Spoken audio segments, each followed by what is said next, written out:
আমার বাপ্তিসাহন ৰঙালী বিহুটিলে মাজত মাত্ৰ কেইটামান দিন আৰু তাৰেই মাজতে অসমৰ চুকে কোণে এতিয়া বিহুৰ ব্যাপক প্ৰস্তুতি আৰম্ভ হৈছে। বজাৰসমূহলৈ মন কৰিলে দেখা যায় ইতিমধ্যে বিহুৰ কাপোৰ আৰু বিভিন্ন সামগ্ৰী কিনিবলৈ ৰাইজৰ মাজত হেতা অপৰা লাগিছে।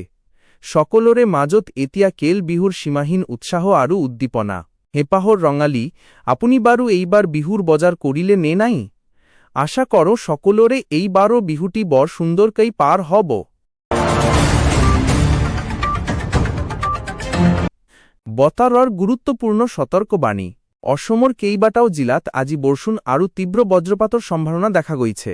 ইণ্ডিয়া মিটিঅৰলজিক্যাল ডিপাৰ্টমেণ্টৰ তথ্য অনুসৰি আগন্তুক ঘণ্টাত ধেমাজি, লখিমপুৰ, শোণিতপুৰ আৰু ডিব্ৰুগড় জিলাত ধুমুহা বতাহৰ সৈতে ধাৰাসাৰ বজ্ৰপাত হ'ব পাৰে। বিশেষ অনুৰোধ, পৰিস্থিতিৰ প্ৰতি লক্ষ্য ৰাখি আপোনালোক সকলোকে সতৰ্ক আৰু সুৰক্ষিত হৈ থাকিবলৈ বিনম্ৰ অনুৰোধ জনোৱা হল। অপ্ৰয়োজনত ঘৰৰ পৰা বাহিৰ নোলাব।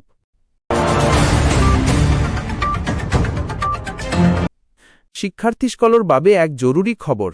ৰাজ্যৰ সকলো ছাত্ৰছাত্ৰীৰ বাবে এই মুহূৰ্তৰ এটা অতি গুৰুত্বপূৰ্ণ খবৰ। শিক্ষা বিভাগে স্পষ্ট কৰি দিছে যে বিদ্যালয় আৰু মহাবিদ্যালয়সমূহৰ আগন্তুক পৰীক্ষাসমূহ পূৰ্বৰ নিৰ্ধাৰিত সময়সূচী অনুসৰিয়েই অনুষ্ঠিত হ'ব। ইয়াত কোনো ধৰণৰ সালসলনি কৰা নহয়। বিশেষ আহ্বান, গতিকে সকলো ছাত্ৰছাত্ৰীকে কোনো ধৰণৰ উৰাবাতৰিত ভুল নগৈ সম্পূৰ্ণ মনোযোগেৰে নিজৰ প্ৰস্তুতি চলাই যাবলৈ বিভাগৰ তৰফৰ পৰা বিশেষভাৱে কোৱা হৈছে। অসমৰ বাবে আন এক সুখবৰ। উন্নয়নৰ দিশত অসম চৰকাৰে পুনৰ এবাৰ এক বৃহৎ পদক্ষেপ ল'বলৈ আগবাঢ়িছে। মুখ্যমন্ত্ৰী হিমন্ত বিশ্ব শৰ্মাই ঘোষণা কৰিছে যে ৰাজ্যৰ গ্ৰামাঞ্চলসমূহৰ ৰাস্তাঘাটৰ ব্যাপক উন্নয়ন আৰু কেইবাটাও নতুন অভিলাষী প্ৰকল্পৰ কাম অতি শীঘ্ৰেই আৰম্ভ হ'ব।